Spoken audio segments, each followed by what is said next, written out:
बिस्मिल्लाहिर्रहमानिर्रहीम अस्सलामुअलैकुम नाज़रीन, मैं राना उसैर हूँ। 4 जून 2026 जुमेरात का दिन पाकिस्तान की सियासत में एक मर्तबा फिर से थरथल्ली मची हुई है और 4 दिन रह चुके हैं बजट के हवाले से और गिलगित बल्तिस्तान का इलेक्शन ये मेक और ब्रेक होगा हुकूमत पाकिस्तान के लिए, पाकिस्तान तहरीक इंसाफ के लिए। और पाकिस्तान तहरीक इंसाफ को तो इलेक्शन कैंपेन करने की इजाजत तक नहीं है और हुकूमती वजीर गिलगित बल्तिस्तान में अपनी अपनी जमातों के जो है वो इलेक्शन कैंपेन का हिस्सा बन रहे हैं।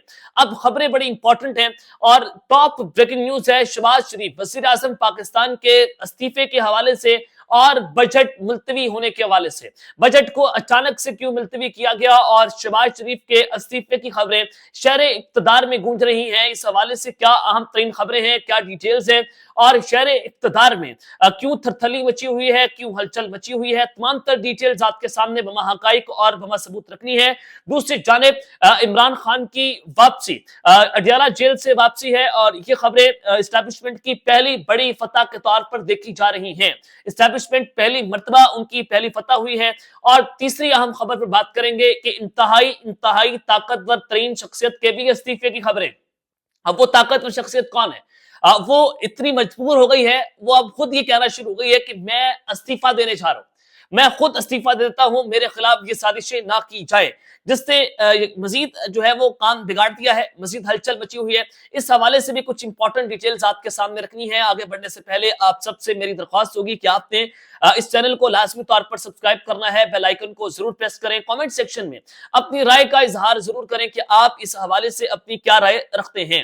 नाज़रीन इकराम, सबसे पहले तो गिलगित बल्तिस्तान के इलेक्शन को लेकर बड़ी इस वक्त दौड़े लगी हुई हैं।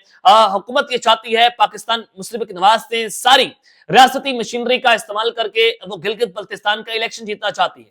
और फिर हबीब अकरम साहब ने जो वहां पर कुछ सर्वेस की है उसमें पाकिस्तान तहरीक इंसाफ सबसे आखिर पर नजर आई, जिस पर नाच नाच के घुंघरू तोड़े गए कि पीटीआई जो है उसकी मकबूलियत खत्म हो गई।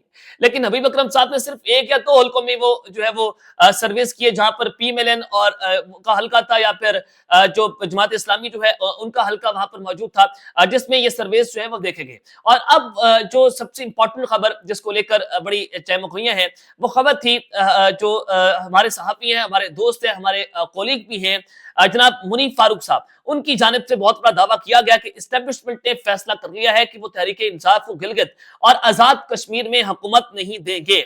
अगर इलेक्शन से पहले ही जनाब फैसले हो चुके हैं, ऐलान भी किया जा रहा है मुनीफ फारूक की तरफ से कि फलां को तो किसी सूरत जो है वो हुकूमत नहीं दी जाएगी, फलां के नाम पर तो मुकम्मल तौर पर काटा है, वहां पर फलां की हुकूमत होगी और फलां ऑपोजिशन में, तो फिर इलेक्शन जो है वो आप ये किस बात का ड्रामा कर रहे हैं? आप अरबों रुपए किस चीज की इलेक्शन के अंदर खर्च कर रहे हैं? फिर चुप करके आप ऐलान कर दें कि गिलगित बल्तिस्तान में फलां जमात की हुकूमत है या फलां जमात जो है ऑपोजिशन के अंदर बैठेगी।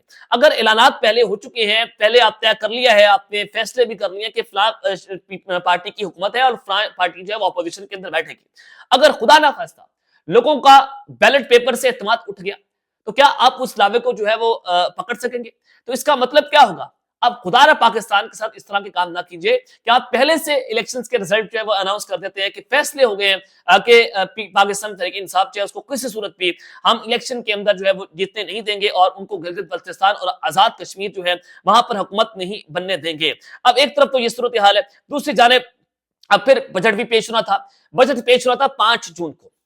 5 जून को हुकूमत ने बजट पेश करना था, लेकिन बजट इतना खतरनाक है ना, अब यहां से अंदाजा करें कि 5 जून का बजट इन्होंने मुलतवी करना पड़ा इनको और 5 जून की बजाय अब बजट जो है पेश होगा 10 जून को। तो उसकी वजह क्या है? उसकी सबसे बड़ी वजह यह है कि 5 जून की बजाय अगर बजट 5 जून को पेश हो जाता तो वो डायरेक्टली बजट गिलगित बल्तिस्तान के इलेक्शन पर इन्फ्लुएंस करता और फिर वो होना था जो आपके बहमो गुमान में भी नहीं होना था कि आप जितने मर्जी धांधली कर लेते, यानी कि आपने 8 फरवरी के इलेक्शन में जो कुछ किया 17 सीटों वाला वजीर आजम तो बन गया, लेकिन कौम के सामने सारी चीजें वाज़ेह हो गई कि किस जमात की हुकूमत बनी थी, किस जमात के इलेक्शन मैंडेट को चोरी किया गया और किस जमात के 17 सीटों वालों को हम आपने जो है वो इक्तदार की ऐवानों के अंदर पहुंचा दिया। तो 5 जून को बजट इस वजह से पेश नहीं किया गया कि गिलगित बल्तिस्तान की इलेक्शन पर उसने बराह रास्त असर रखना था।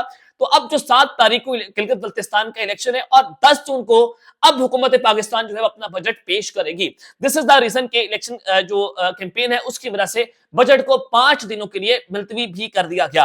अब एक और आम खबर आपको देना चाहता हूं। इस वक्त पाकिस्तान तहरीक इंसाफ के अंदर जो है वो जनाब टूट फूट पड़ी हुई है। बड़े जो ग्रुप्स का बात हो रही है, अली अमीन गंडापुर और सईद अफरीदी एक दूसरे के आमने सामने, व्हाट्सएप ग्रुप के अंदर भी इनकी तू मैं हुई। और फिर अब खबर आई अबसार आलम साहब की तरफ से। अबसार आलम साहब कहते हैं कि अली अमीन गंडापुर साहब बड़ी कोशिशें कर रहे हैं, सरतोड़ कोशिशें कर रहे हैं कि उनकी मुलाकात करवा दी जाए इमरान खान साहब से, ताकि वो अपना जो पॉइंट है वो इमरान खान के सामने रख सके।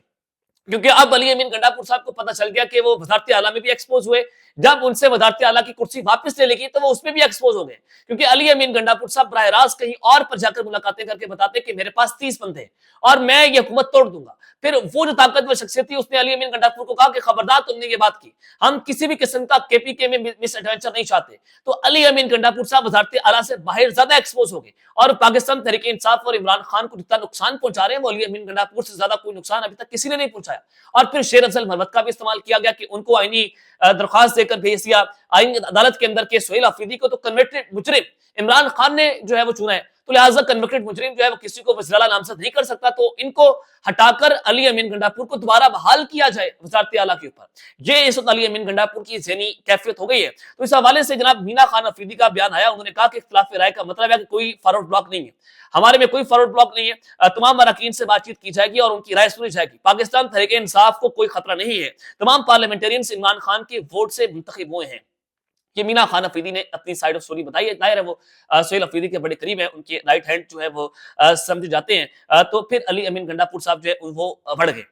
वो मुझे यूं लग रहा है कि अली अमीन गंडापुर साहब चाह रहे हैं कि वो सर्वाइव कर सके पाकिस्तान तहरीक इंसाफ में। जिस दिन इमरान खान बाहर आएगा वो उस दिन अली अमीन गंडापुर साहब को अब पार्टी से बाहर निकाल देगा। जो इस सिचुएशन नजर आ रही, जो बिगर पिक्चर जो है वो आपको नजर आ रही है। अब मैं आपको खबर देना चाहता हूँ कि शहबाज शरीफ साहब के इस्तीफे के हवाले से, इमरान खान की वापसी को लेकर इस्टेब्लिशमेंट की जो पहली फतह हुई है और फिर एक इंतहाई अहम तरीन और ताकतवर शख्सियत जो है उसके इस्तीफे की जनाब खबरें आ रही है।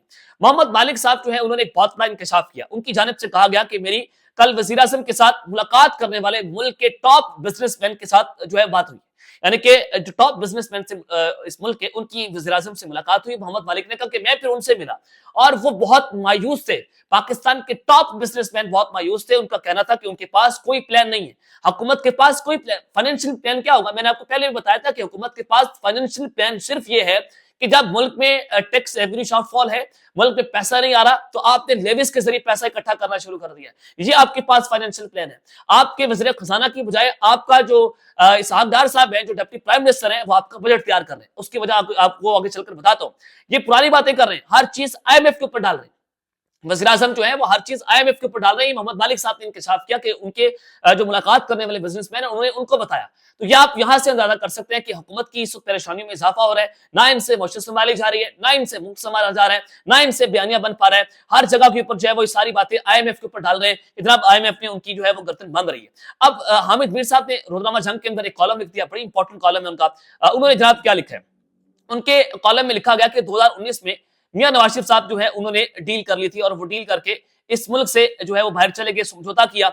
और उन्होंने कहा कि इसके बरअक्स 2026 के अंदर इमरान खान कोई ऐसा समझौता करने के लिए तैयार नहीं है। मुझे तहरीक इंसाफ के कई सरकर्दा रहनुमाओं ने यह बताया है कि खान साहब अगर थोड़ी सी लचक दिखाए तो कम से कम हम उन्हें जेल से बाहर निकाल लेंगे। यानी कि अगर थोड़ी सी भी खान साहब लचक दिखाए ना तो वो जेल से बाहर आ जाएंगे। ये सबसे बड़ा अजाब है इस हुकूमत के लिए। हुकूमत चाहती है कि इमरान खान बाहर ना आए और इमरान खान इस हुकूमत के लिए फायदा सोच रहे हैं। मैं ये भी आपको बता दूं, उनको लचक दिखानी चाहिए, लचक दिखाकर सिस्टम का हिस्सा बने। और सिस्टम को टफ टाइम थे, इस हुकूमत को वो टफ टाइम थे, वो बहुत अच्छे तरीके से ऑपोजिशन को लेकर आगे चल सकते हैं। बहुत अच्छे जलसे भी करेंगे, धरने भी करेंगे, हुकूमत से फैसले भी लेंगे और वो 24 घंटों के अंदर अंदर इनके फैसले जो है उनको रिवर्स भी करवा सकते हैं। लेकिन अब हुकूमत के खिलाफ ऑपोजिशन ना होने के बराबर है। तो कई सरकर्दा रहनुमा ये बात कर चुके हैं कि हम इमरान खान को बाहर निकलवा सकते हैं अगर वो थोड़ी सी लचक दिखाएं। तो हामिद मीर साहब ने कहा कि जब मैं पूछता हूं कि खान साहब लचक क्यों नहीं दिखाते, तो कहा जाता है कि वो नवाज शरीफ बनने के लिए तैयार नहीं है। तो इसका मतलब है कि इमरान खान की वापसी को लेकर यह बात बिल्कुल दुरुस्त है कि थोड़ी सी भी जिस दिन खान ने लचक दिखा दी तो वो बाहर आ जाएगा। अब हुकूमत नहीं चल रही, बैकडोर राब्ते हो रहे हैं इमरान खान के साथ और बड़ी बार राब्ते हुए। इस हवाले से साबिक आर्मी चीफ के इशफाक फैज कानी साहब जो हैं उनकी मुलाकात की खबरें भी आई। तो इसी चीज की ये कड़ियां हैं कि बैकडोर राब्ते हो रहे और कोई ऐसी विंडो ओपन है जहां पर इमरान खान जो है उनके साथ कोई ना कहीं जो है मामला तय करने की जो है कोशिशें की जा रही हैं। अब एक और अहम ताकतवर शख्सियत जो है मुस्ताफी होने की खबरें देखिए। इसहाक डार साहब जो है उन्होंने वजारत खजाना को लेकर वो जाहिर है बजट बना रहे हैं और वो मुल्क के वजीर खजाना को बता रहे हैं कि बजट 5 जून की बजाय 10 जून को आएगा। और इजलास चेयर कौन कर रहे थे? इसहाक डार साहब, जिसमें पीपल्स पार्टी के लोग बैठे हुए थे, उस पे हमारे वजीर खजाना बैठे हुए थे और बजट को लेकर जो इजलास है वो चेयर कर रहे हैं इसहाक डार, डिप्टी प्राइम मिनिस्टर और वजीर खारजा। तो बजट बनाने की जिम्मेदारी जो है मियां नवाज शरीफ ने इसहाक डार को दी और फिर हुकूमत ने यह भी बयानिया बनाना शुरू कर दिया।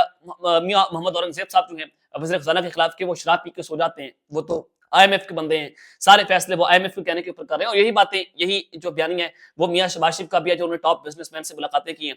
तो वजीर खजाना की जो है वजीफे के हवाले से खबरें कि एक तो बजट भी साहबदार बना रहे हैं और फिर उसको लेकर इजलास में इजलास भी वो चेयर करते हैं और उनकी एक वजीर खजाना से मुलाकात भी हुई है और उसमें पीपल्स पार्टी के कुछ लोग भी मौजूद थे और वहां पर इसहाक डार बताते हैं कि 10 जून को बजट आएगा। तो उसको लेकर फिर जो ये तवाकुन चीजें हो रही हैं और फिर इसहाक जो हुकूमत है वो बड़ी खौफनाक किस्म की कैंपेन जो है वो मौजूदा वज़ीर ख़ज़ाना मोहम्मद औरंगज़ेब जो है उनके खिलाफ कर रहे हैं। वो आईएमएफ के बंदे उनको बताया जाता है, वो शराब नोशी के इल्ज़ामात उन पर लगते हैं, तो वो कहते हैं कि अगर बात यहाँ तक आ गई है, तो मैं खुद इस्तीफ़ा देकर घर चला जाता हूँ।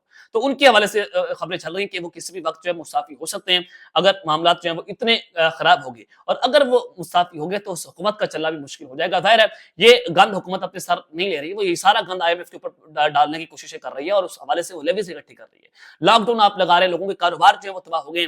तो ये जो है वो पहली फतह होगी अगर ये इमरान खान साहब की वापसी को लेकर थोड़ी सी लचक दिखाई गई और इमरान खान पीछे हट गए और पाकिस्तान की एस्टेब्लिशमेंट जो है जिस तरह से फैसले कर रही है, जिस तरह से हमारी एस्टेब्लिशमेंट पॉजिटिव हुई है, ये एक बहुत बड़ा चेंज है, बहुत पॉजिटिव चेंज है। तो इसको लेकर मैं ये समझता हूँ कि चीजें मजीद आगे बढ़नी चाहिए, ब्रेक थ्रू होना चाहिए और इमरान खान को इस सिस्टम का हिस्सा बनकर मुल्क को आगे लेकर चलना चाहिए। अब शहबाज शरीफ साहब जो है उनका चलना यहाँ पर मुश्किल होता हुआ दिखाई दे रहा है। अब तक के लिए इतना ही, अपना ख्याल रखिएगा और इस चैनल का आप नासिक तौर पर ख्याल रखने वाला के बाद पाकिस्तान जिंदाबाद।